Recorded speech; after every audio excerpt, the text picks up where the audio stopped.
to help you pick those dreams back up and to pursue them again.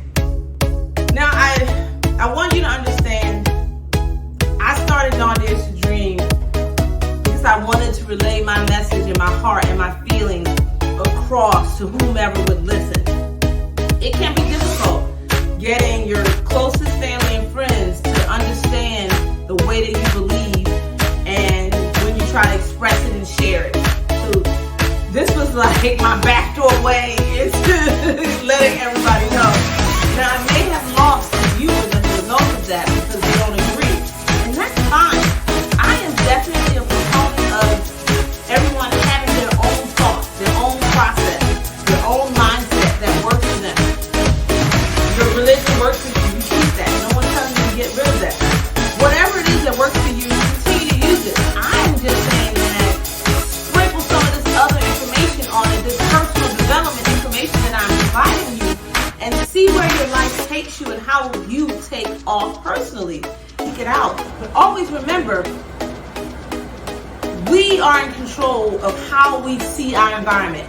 I don't care what everyone says it looks like or everyone says it is. We are in control of how we choose to perceive the environment. Hey dreamers, welcome back. And thank you to all the newbies who stopped by Dawn Dares to Dream today to see what we're all about. Well, today, dreamers, I am continuing my series about my bipolar journey. So if you haven't watched episodes 1 and 2, I suggest you go back because these episodes go in order for a reason. They are in chronological order. And today we're going to talk about what it felt like to be committed to a psychiatric hospital. It was a pretty intense experience, and the reason why I want to share this with you, I want my dreamers and my viewers to understand that it's better to go and ask for help and not be committed in a public hospital. There are a few things that I'm going to go through today that they're going to be funny because, at the time I didn't think they were hilarious, but now I do. I mean, you're talking 18 years later, a lot of what I went through can be seen from a comedic edge.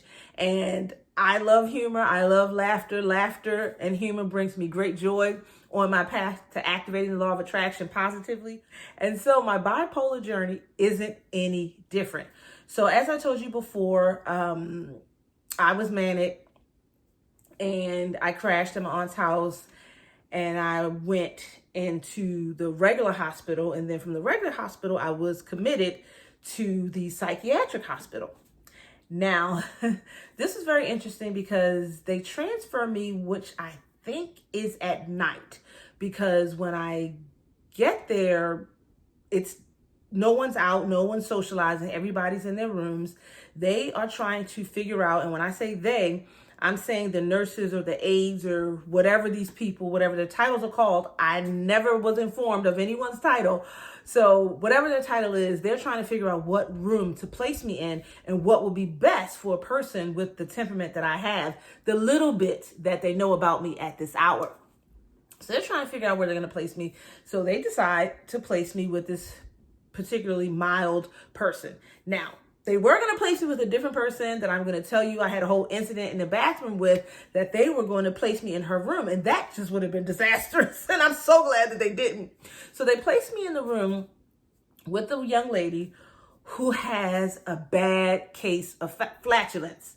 All night long, this is all she did. So I basically had to ball my covers up and put them up against my nose and breathe in them because all night she was passing gas. I may be in the room with a person who doesn't have a good grasp on reality. So I don't want to cause any issues. I don't want to make any waves. I'm just like, I'll just have to deal with it all night. So, and while I'm there, I'm trying to read this paperwork. They gave me some paperwork. They didn't really tell me what it was. And so I'm trying to read this paperwork. But while I was manic at my aunt's house when I crashed, I broke my glasses. So I couldn't really see. So I'm reading this paperwork trying to figure out how in the world do I get out of here? Because with everything, there are rules. So there are rules to how they got me in there, and there are rules for how I get out. Because at this point, I'm not sure if I'm considered self-committed or if someone has committed me here and I have to prove to them that it's okay to leave. I don't know the rules of the game. I don't know the rules of engagement, right? So I'm reading this paperwork. The paperwork basically says attend groups, bathe like 2 or 3 times a week. It didn't even say every day. And just simple little things like that. And I was like, okay, well, you know what? I can get out of here. And I think I went in, but I really don't remember. I think I went in on a weekend. So I was trying to do everything that I could so that by the weekday, when the doctors were coming back, I could get out of there. So I read what it said, and so I bathed and all of that. But I have skipped a part. So when I arrived, I had on a hospital gown. Did not have on any clothes. I had a hospital gown and a blanket. That's how I arrived. So I'm reading all this stuff, and I'm in basically my hospital gown and the blanket that I got from the hospital.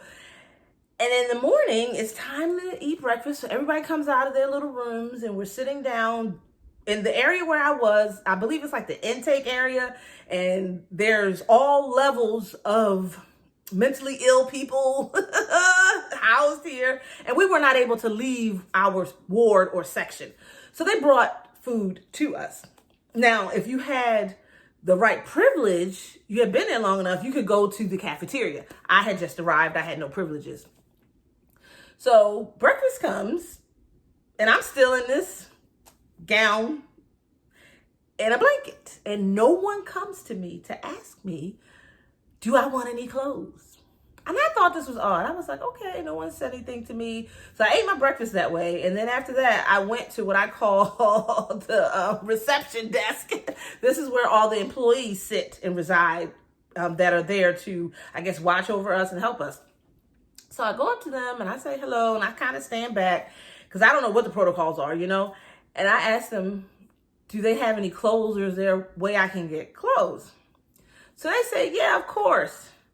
So they show me this little area where there's some clothes.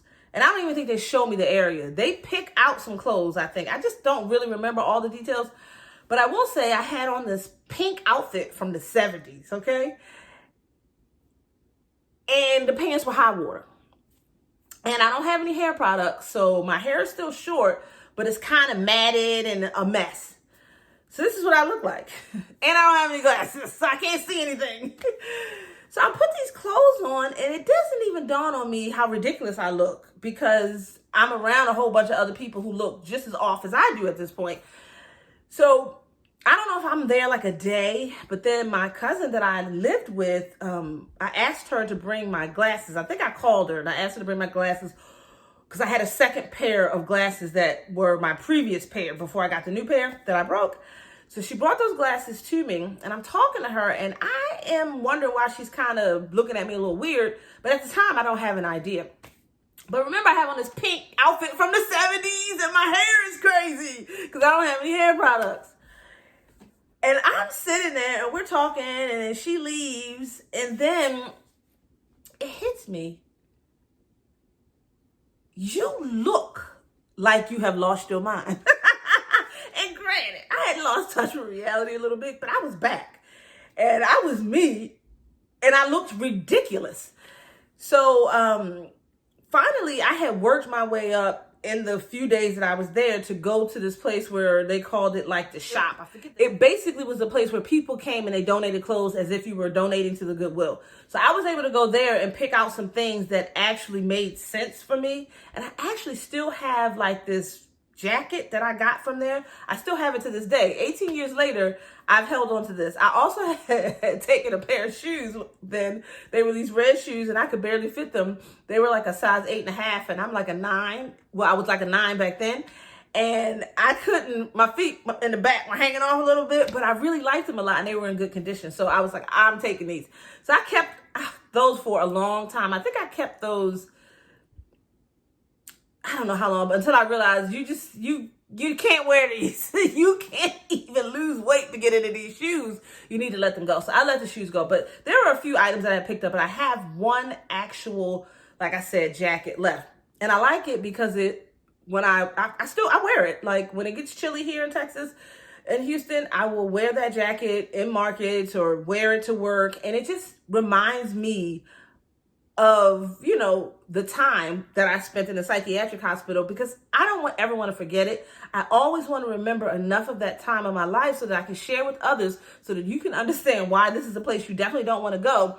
Even if you do need assistance, you don't want to go this public route where you're kind of thrown in there, because we're going to get to why you don't want to just be in a public hospital getting evaluated. So somehow, either I get clothes from the shop to put on, or I ask my cousin to bring me some clothes, or my mother brought me some clothes, but I do get my clothes that fit.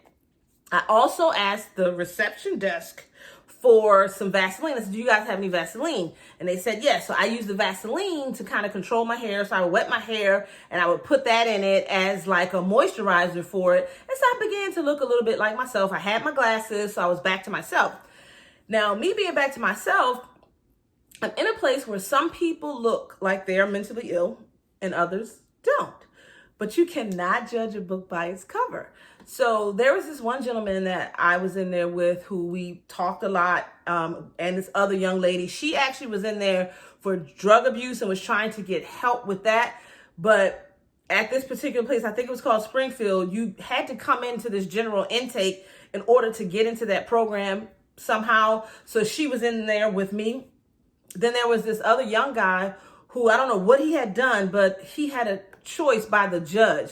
I think it was either to go to jail or to go into the psychiatric hospital. I don't know what he had done, but when he came, he also came in the psychiatric, not in the psychiatric, but the hospital gown, like I did. I think that other woman that I happened to end up talking to came in a hospital gown. So I realized that people come in a hospital gown and this is normal. That's why they never asked me did I want any clothes.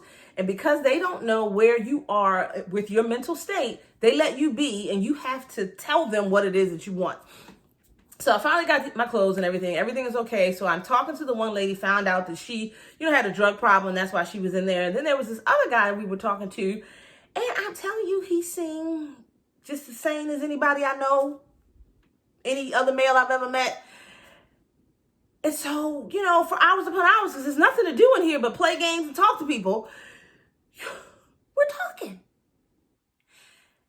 And then I got up to call somebody, so I'm at the payphone. And he's walking down the hall. He walking down the hall talking to himself like that, scared the living daylights out of me. And it shocked me because I said, I've been sitting around talking to this gentleman. What if he's violent? But this is what you're housed with, okay? So I realized that I needed to be a little bit more careful with how I talked to him and how I dealt with him, because I think he may have been schizophrenic or something. So he was actually talking to someone walking down the hall.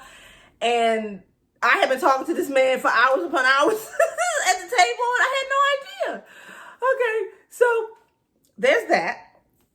And then I met these people who basically raised pit bulls, and they were just as sane as I thought I was, and they were cool, and they gave me information about being able to come and pick up a pit bull if I wanted one. Like, you meet all kinds of people in here, because what I learned, a lot of people can lose touch with what we call reality for a little bit and then come back. And this was a place where instead of just fully committing you, they brought you in and they kind of watched how you progressed through the levels and whether or not you needed to stay here or could you be released and just, have therapy and have a psychiatrist and move on with your life. They were analyzing that, and that's what this was. But the issue with this analyzation process or review process of me, you have me in here with all levels of people. There was a young lady in there who looked like the Ring, the thing that crawls out of the television. That's how she looked. And she was terrifying, okay? And she had all this stuff. And I'm like, well, how did she get all this stuff in here?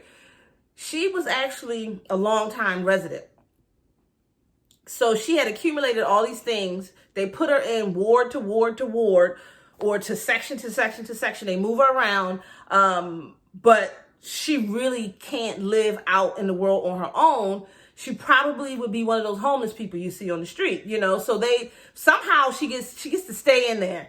But the area where we were was more like a entrance into to see where they're going to put you later. So I think she had maybe gone and come back, or I don't know, but she was there and they were moving her to another space. But she terrified me. I just need you to know she looked like the lady from The Ring. And I think, had I seen The Ring before that or after? I don't know, but I'm telling you, she looked like some out of a horror movie. Then there was the lady that they were going to room me with. So I would hear, while I'm out in the common area, you would hear women in the bathroom scream, okay? Didn't know why they were screaming, didn't understand. So one time I'm in a ladies' room and I take it, I'm doing number 2 because I couldn't react as quickly as I would have liked to. But that lady had climbed up on the stall and was hanging over the stall, and she would I don't know if she would say anything or she would just look at you. But when you look up, you know how you just be sitting and you look, you see this. Ah! No, I didn't just scream. I told her she better get her so-and-so down because I'm not playing with her because I could not get up. So my Baltimore came out in me, right? So she went on and left. And so I went to the reception desk and I'm like, look, y'all better get her. I said, because I'm a herder if she comes over the stall like that again. And they were just real kind of nonchalant about everything.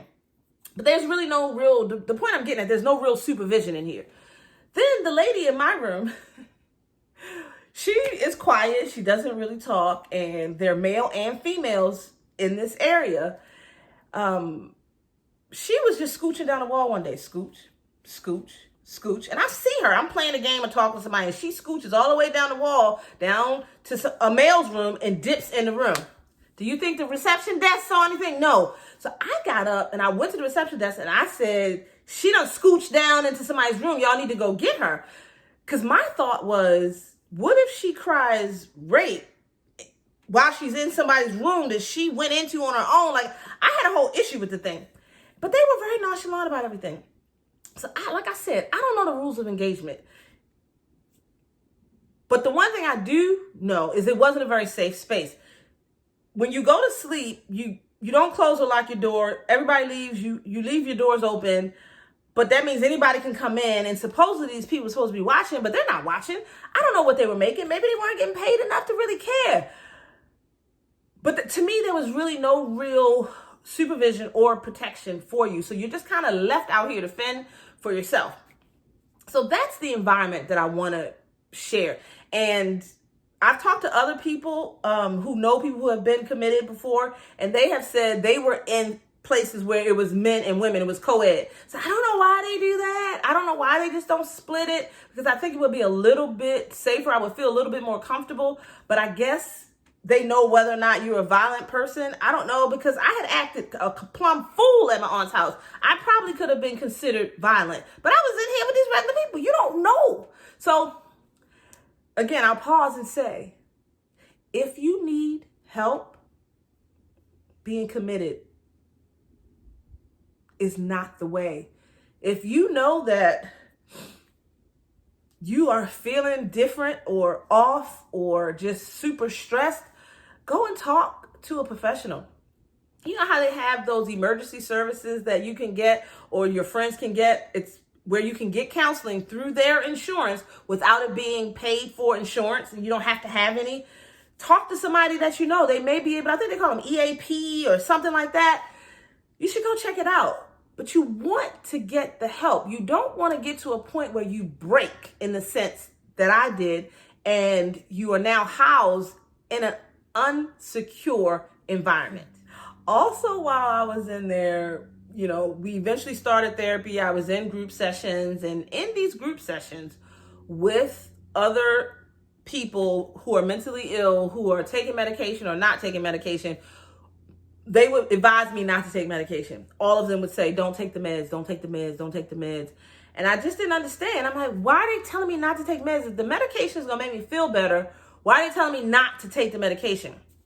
Well, I don't know about other mental illnesses, but I do know about me being bipolar, and I do understand that my up feeling or the mania can feel really good, and your meds can wipe that away and you may never reach that again. I have never been out of control manic since the first time.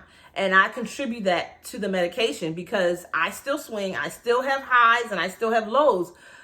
And I still have what I call up. I'm up. But that's where I have more energy, where it's probably a low grade level of mania versus what can take you to being committed.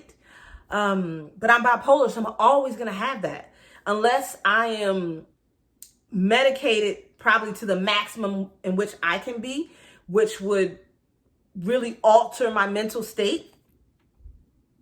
Then I think maybe I wouldn't have as the swings that I do. But I'd rather deal with the minor swings that I have in my life than to be medicated to that extent. And that we will talk about next week. I'm going to talk about, for the remainder of the month, I'm going to do this bipolar series and sharing my bipolar journey. And I'm going to talk about what I do with my medication and how I take my meds and how I communicate with my psychiatrist. I want to share all that information with you so that you don't have to fear being medicated, but you can be medicated in a sense that works for you, as long as you are communicating with your therapist and your psychiatrist. So that is something that I do and something that I have learned to master, because otherwise they are just going to lead me down whatever path they think is necessary. And if I don't communicate how it's impacting my real life, then I'm going to do what they say. And that's what's going to happen. And my life is going to be dramatically different. My life is the way that it is because of the amount of communication that I give to my psychiatrist and all of them that I've had and my therapist. I let them know what I need so that my life can work the way that it needs to, because I can't walk around here drugged up zombie and take care of my son and have my career and have Dawn Days a Dream. It wouldn't happen. I cannot be a zombie. Now, when I was in the hospital, they did bring this guy in who was bipolar that talked to me, and he was heavily medicated. You could tell his eyes were glassy, and I kept looking at him thinking, this must be why they are telling me not to take these meds, because look at him. I said, I can't live that way. So I will talk to you about what it was like after I got released and taking medication. You know, like I said, probably next week is going to be in one of those episodes or the week after, but I am going to bring it up so that you know the difference between who I was when I first was released, taking the meds the way that they wanted me to take them, to who I am now, outspoken and communicating with my therapist so that they understand what it is that I need for me. I'm just going to end this with saying being in the psychiatric hospital was an educational time for me. It was a scary time for me. And I left realizing that I wasn't that far off of normal when I left there as well. That is why I felt so empowered when I was released, because I knew that if I put the controls in place that they were telling me I needed to, I was going to be okay, because I was already on the road of taking care of myself anyway. But now I understand what all this emotionalism and issues that I've had. Now I know why. So having therapy and taking medication was going to help kind of keep some of that under control. I was like, okay, I'm empowered. We can do this. Let's go, let's go, let's go. And that's what I'll say about that. And again, keep watching the series, because there's a lot more information that I am going to deliver. I have written out a whole plan of information for the remainder of this month, and I want to deliver that to you. Also know that this was hard for me to do, to share in this way, because I did not want my audience or my family and my friends to kind of look at me differently. But at the end of the day, I know there are a lot of people, whether they're bipolar or not, we have emotional issues. We have the pandemic now. We're all kind of home more than we are used to. We're not socializing as much as we used to. And there's a lot of emotional and mental stress that we are under. And I decided that I'm going to derobe. You understand? I'm going to take the mask off and I'm going to share this with you because I believe you need to know. Have a great day, dreamers.